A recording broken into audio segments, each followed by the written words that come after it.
Hi guys, my name is Osisioni Adigbole, uh, but you can call me Osisi. It's easier and shorter to pronounce. So we'll be going through making design work in tech-heavy teams, and I'll just be showing a couple of bit of things, and we'll just go through the slides and have like a demo session. So let's go to the next slide.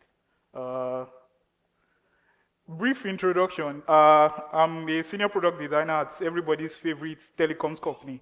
If you want to argue with that. Uh, so by the side, I also build AI plugins for Figma. I built a copywriting tool for plugin for Figma and also like an accessibility handoff. And I also play Apex Legend by the side. So uh, I- also an introduction. When I'm not designing, I'm either photographing, playing Apex, or making music. Uh, so brief story. So before I joined MTN, I quickly learned that being a designer in a 100+ engineering driven organization was quite different from any startup I've worked in because you have different hands working across different products in different customer section. Uh, so things I want to point out here is designing large corporations or large tech-heavy teams. They prioritize speed over empathy. Like they tend to prioritize speed over empathy, which is not a good thing. They make data-driven decisions, and there's little room for ambiguity.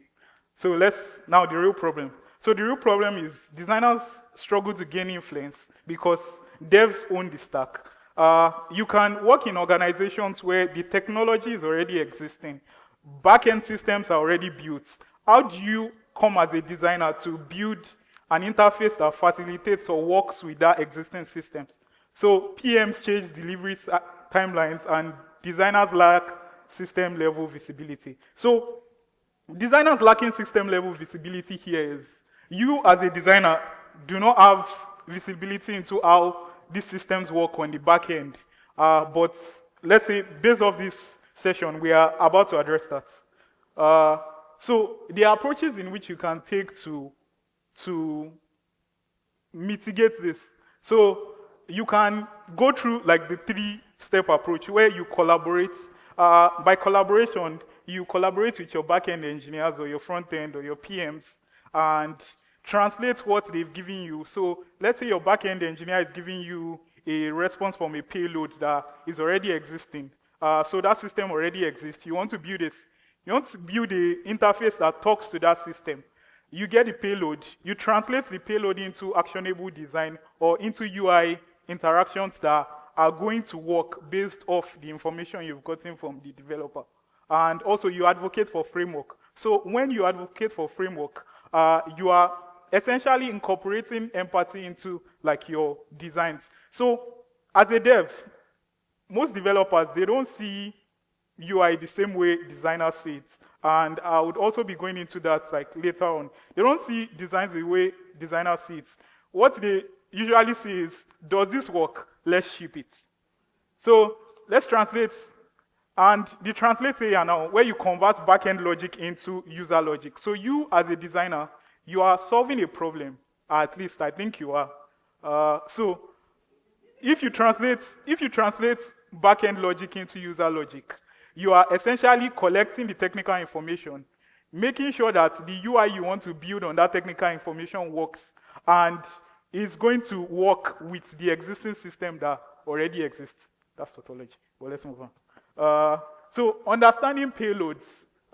So I'll just take us through like so essentially what Postman does, what Postman is a software for developing and testing APIs. So what Postman allows you to do is it provides like a GUI that allows you to interact with APIs. I think there was a session before that even shared like more around that earlier on. And so Postman allows you to send requests to the different APIs and get responses. And those responses are essentially what you have to structure, what you have to find a way to structure in your design. Okay. Okay, so this is a response. And responses are usually gotten when you query an API. Okay, so all these fields are relevant fields that you would need in your application. And you, as a designer, looking at something that looks like this is a JSON response. And you, as a designer, looking at something like this, you have to find a way to prioritize the useful information that you want to show to your users. And this is why designers also need to be involved or get involved in like engineering to an extent, because you get insights into information that you can pass to your users, information that are already available, and information that you can work with. So the scenario in which I am talking about are for systems that has already been built, not systems that have been built afresh or that you are just starting to build. And that's because like if you are starting to build a new system, you have the flexibility to build new API. Okay. So the next. Why designers must understand API before designing. Okay, so as designers, we often jump into making screens without understanding how the backend system actually delivers the data. And there are products that are very backend dependent. So you're looking at analytics and data-heavy tools and dashboards. All these things, most times, engineering would have gone way ahead of development and built the system to power all these things. So you as a designer, you need to be involved in that procedure or that process to understand what has engineering built, what is the technical feasibility of what I am about to design. And that's how you don't design things that don't get implemented. Or that's how you design things that get implemented, rather, but still the same. So dashboards and data-heavy products live or die based on how well the UI aligns to the payload structure. Okay, next. So, like I said earlier, payloads tell you what is possible and what is not. Because APIs define the functionality on your platform or whatever platform you are designing. And if you are designing for a platform that the API cannot support it, your designs are just going to sit pretty on the front end and not be functional.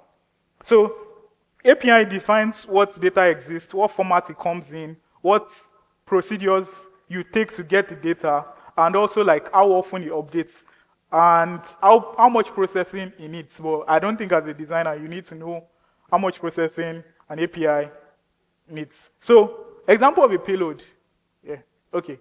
So this shows the user ID, the transactions, the amount of transactions, the transaction type, the timestamp, the amount, so this ideally is going to be a payload response to something that's coming in, like let's say a table, where you have a table that shows the user ID, and user ID in this format might be the actual customer name. Transaction can be like amounts. So the amount can be the transaction amount. The type of transactions you see credit, and also the timestamp. So this now, you can use information like this to build whatever table you want to build or whatever table you want to design, and that table is going to get implemented easily. So this is just a simple illustration. There are more complicated responses that your transactions might come with, or your response might come with, and you as a designer again have to find ways to prioritize those responses based on what you think the user would require. Let's go back. Okay. And another thing about this is sometimes payloads are usually fragmented, and you also, as a designer, you need to find a way to account for that. So if you are getting a response that would come at this particular point in time and maybe refreshes after 15 seconds, you need to find a way to prioritize how you design. Let's say it refreshes after 15, or let's say 1 second. Let's use 1 second. It's an ideal scenario, or less than. You as a designer can look at, this table refreshes after 1 second. I can do like a sketchy loader or lazy loader that, when it's refreshing at this 1 second, the user sees that lazy loader, so it gets like context into something that is happening in the background. So little informations like this are things that shape user experience. So another thing is, users don't think about like information like this. They just want to know that what did they use, or how much did they spend, or when did the transaction occur? So next slide. So design implication of like payload knowledge or understanding how backend system works. In that scenario now, you can design a transaction list, like I said, or a transaction table. Or you can design like a daily summary table that shows the person their daily transaction summary. Or like a trend, since you have like the timestamp and you can design like a graph that shows the trend into how the person spends money or the person receives money. So all these things are things you can now design or based on your intuition and based on what is suitable for what you have.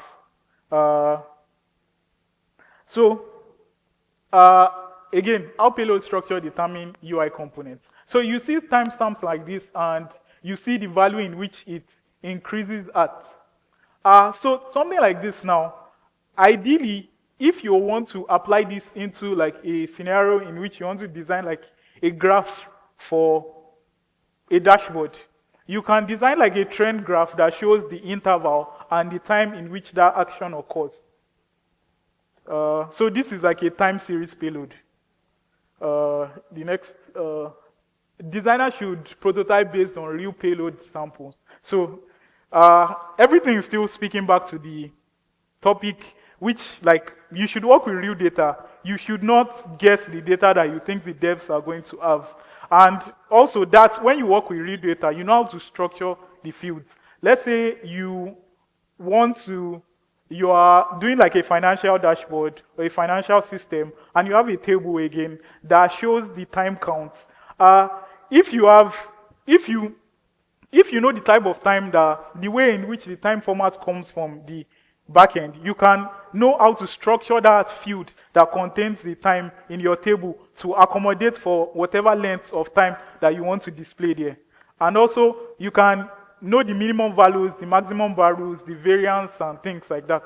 So you can also know error states. So you as a designer can also prioritize like error states in which like when this user does this action, what error state are they going to get? And working with error states like that, you as a designer, and you've gotten that error state, you can now work with the devs to prioritize how that error is shown to the user in something that is understandable to them. Because I'm pretty sure you don't want to get on a website and you just go to an aspect of it and you see 401 error and you don't know what that is. But then you as a designer can design a 401 page that shows you, oh, let's say you gave a bad response and that's why you're getting a 401 error. But you can just convey it in a way in which like the users would understand.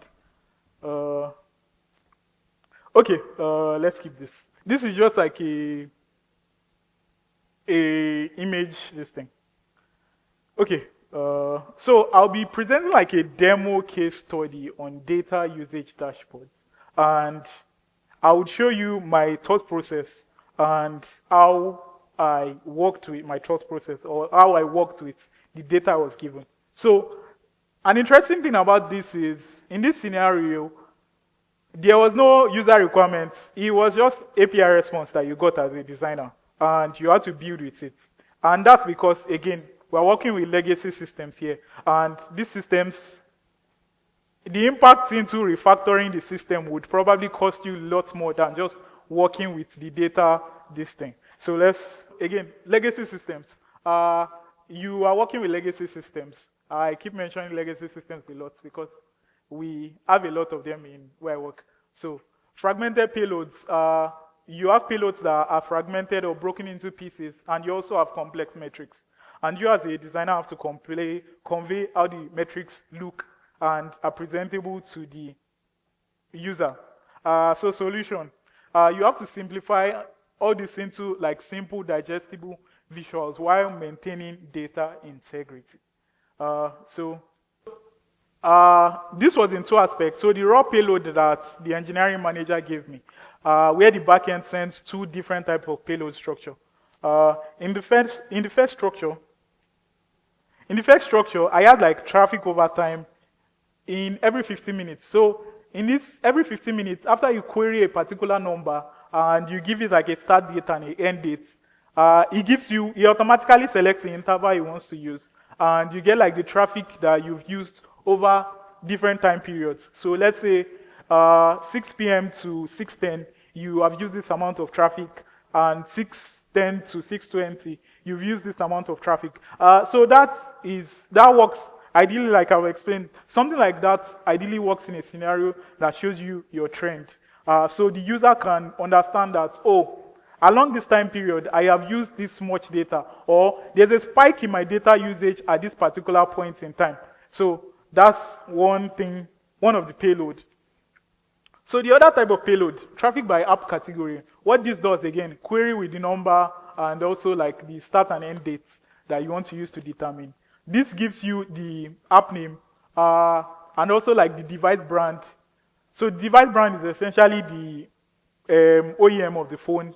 You have the total traffic that was used, the type of device that is, the category. I'll get to this later, but this IM essentially signifies instant messaging, and also the device model. And you, as a designer, if you want to design something that shows this, you have to find a way to prioritize how to view this in like a easily digestible UI or experience for the user.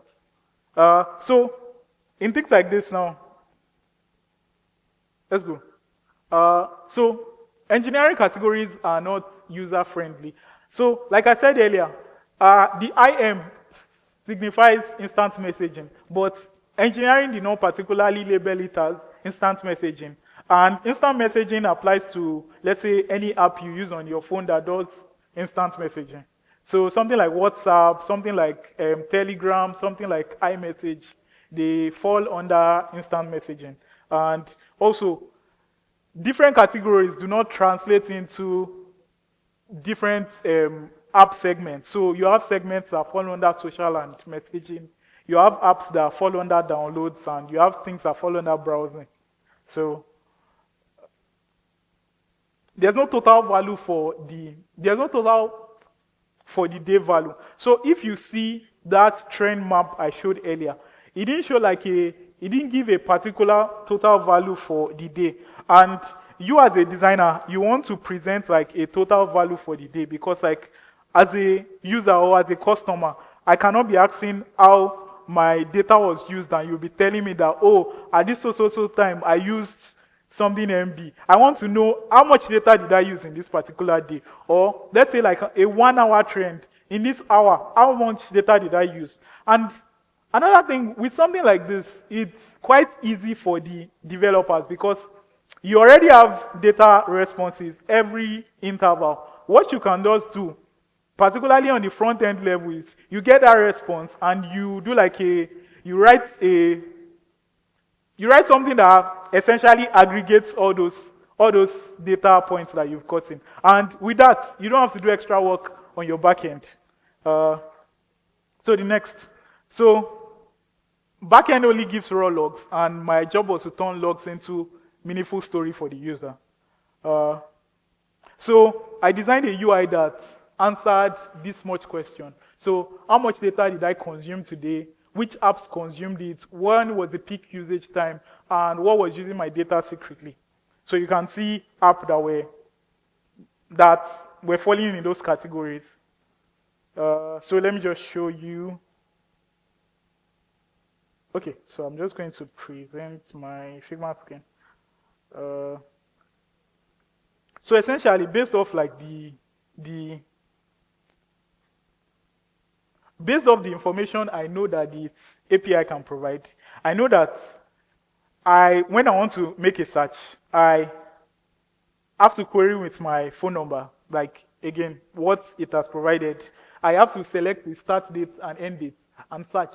So when I search, it doesn't give total usage, but again, what can be done on the front end to aggregate those usage into different sections that into the total different data usage. Then the active section essentially also aggregates the different apps that you can see in that payload response that it gives you the different apps and the data usage. So they can do a summation of those different apps and populate it in the active section. And also you get a device type based off what the response was. You can specify that, oh, on this phone, this was what you used. So usage by category. So you see like a data usage. So based on things that fall into different categories, you can see your data usage into things that fall under data service, web service, streaming, and instant messaging. So then you also see like your data distribution. So your data distribution here is essentially showing you the different apps that you have and how much data they used in that particular time period.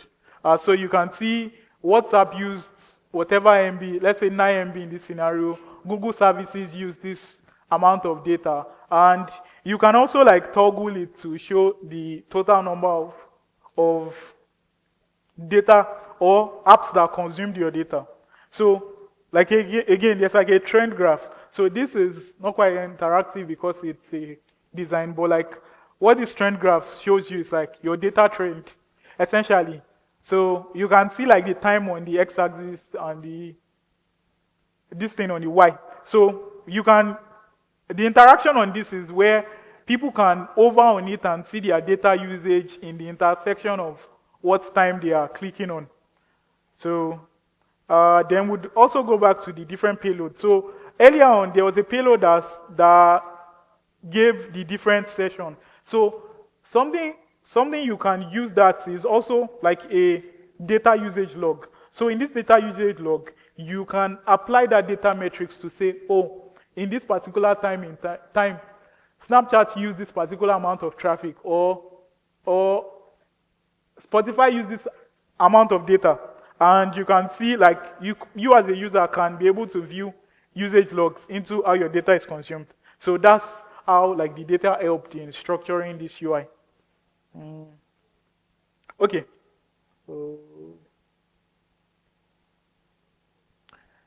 So what you are just going to, essentially what you want to do as a designer is to,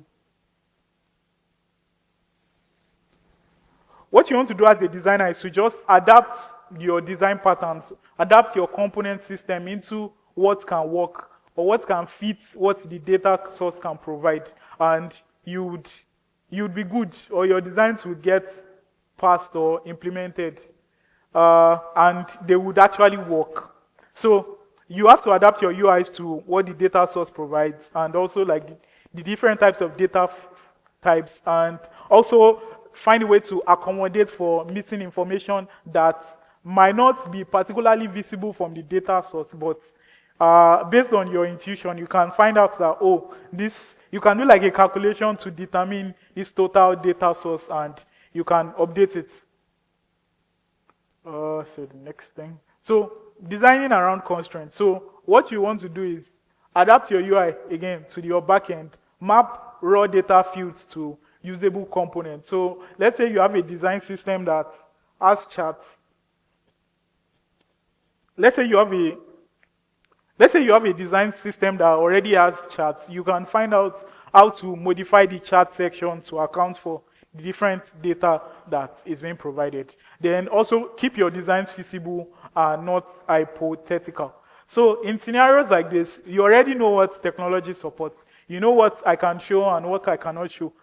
You don't want to come and now design components that your technology cannot support it, and maybe cry later that, oh, the developer didn't implement what I designed, but it's not their fault. They didn't have they didn't have the capability to support what you designed.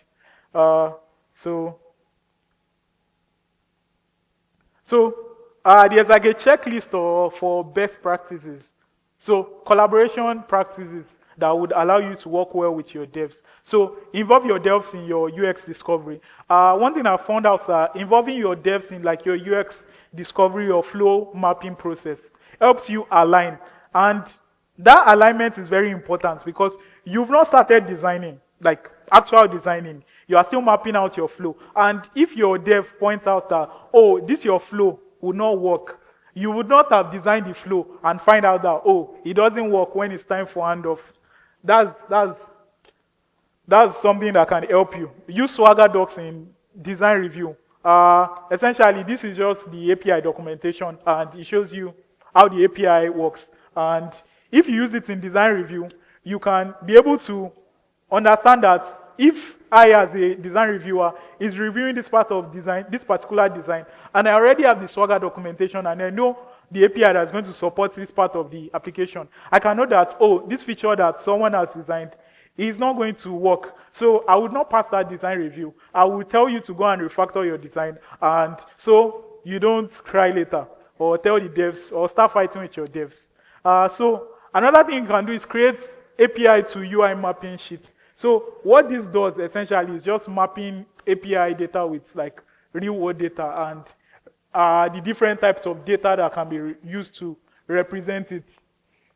So prototype with like mock data or, well, actual data that the backend supports. That's under like the checklist that helps you survive in this scenario. So you as a designer, you are prioritizing human empathy or user empathy, and that's something you need to also communicate with the developers. Again, as a developer, I probably just see lines of codes. I don't care about your micro interactions.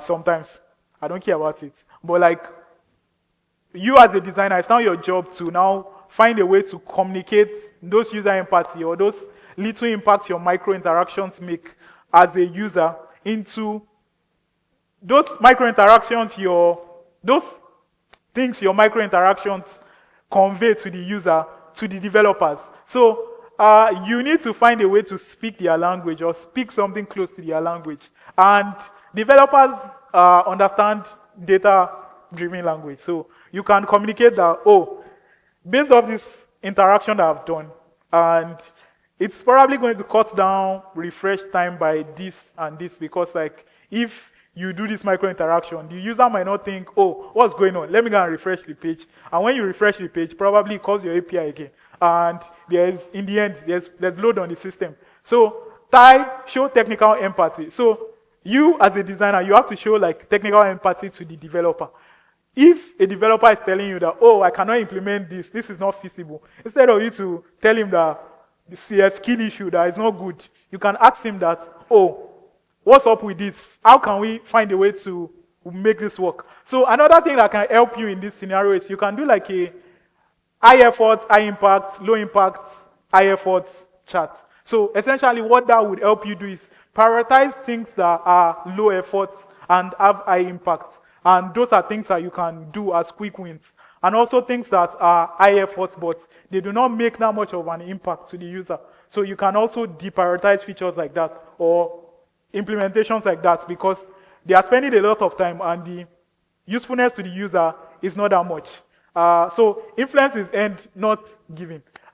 If you are fighting with your developers every time, trust me, they will not like you.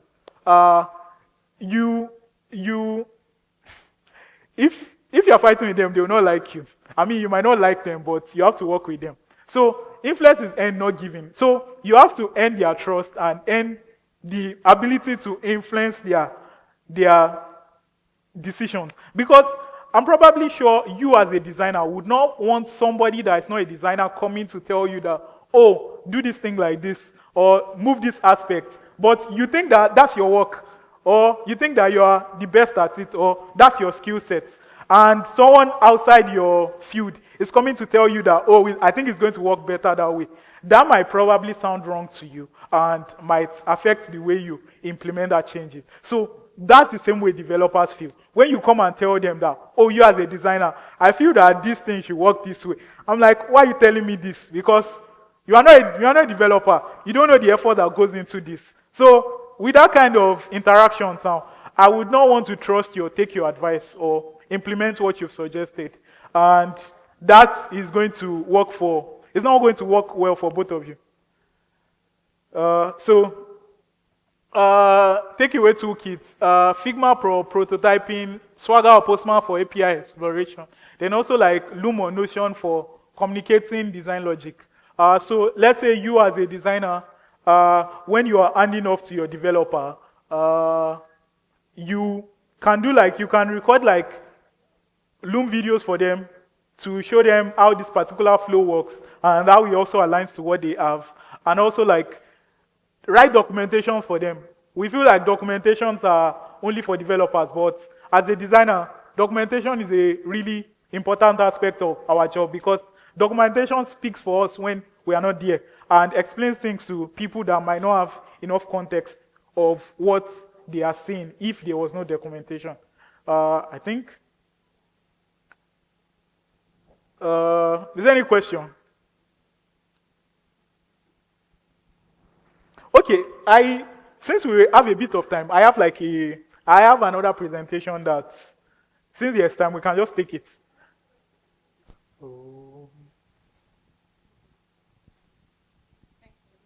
Hi, Osisi. I would say that this is a very insightful presentation that you put us through. So my question is, I don't know, it was kind of contradicting to me where you said the takeaway where you said you involve your devs in UX discovery. Meanwhile, initially you had said that you design with APIs that have already been written. So now my question now is, how exactly do you involve your dev in UX discovery if they've already built the entire thing without the user interface? Okay. Yeah. How do you validate the design? Okay. Yeah. It's quite similar process. When you involve them in your UX discovery process, you are essentially bringing their technical knowledge to come and evaluate what you are trying to do. So let's say you as a UX designer are probably doing a design sprint and you want to validate your flows. The developer knows the API they've built. They can come into your session and tell you that, oh, based off my API, this your flow would not work because technology does not have this aspect to support it. Does that answer your question? Okay, see any other question? My name is Akin Faith, and just to contribute to what she has said, I believe that design is iterative. So, at the point where the developer can come in during your user discovery, is going to restart the circle from empathy to testing again. So, my question is this, sir. You talked about legacy systems and APIs. I want to ask, is it at all situations you get APIs before you start doing your designs? Or No. sometimes MTN still gives you, PR ready to work with? And then, generally, I just want to say that the MTN app doesn't really reflect all of the communication system. No, sorry. I'm not, sorry, I'm not pushing it to you. I know that, okay, the UI is amazing, right? But we're not seeing the effects of this communication because I try using the app and I am seeing the data of 2 days ago on my current app. So how do you communicate such things with your back-end guys so that the app can work for us? Okay, that's a very interesting question. Let me speak to. I think your questions were in two parts. Let me speak to the one around the app. While I do not work on the same team that does the MTN app, so, but I can tell you there's a lot of effort going into it, and there are still things are coming in the future. So there are still updates being made to it. So speaking around how you asked that, you get PRDs. Yes, you get PRDs, but again, like I said, tech-heavy driven teams. And by tech-heavy driven team, I'm not speaking to interactions with probably a startup, because a startup, you are probably starting from scratch, based off the name. So you have the leverage or the bandwidth or the time to build this new system. So getting requirements, you as a designer can structure out the requirements and the devs can build with that requirements. But here, you in tech-heavy driven team, in some scenarios, are coming into the system. You are trying to design something that is going to interact with something that has been built since 2016. So how do you build? How do you build? You are coming to design with something that essentially the way this data comes is from physical devices, and those physical devices have to log those data. and transfer those data to the cloud. So you are building to plug into those legacy systems. So that's why it is important in this scenario, and that's what this scenario is catering for.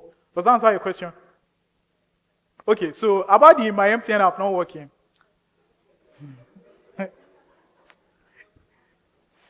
It is well. But then things are coming. Things are coming. Don't worry. Okay, how do you communicate with?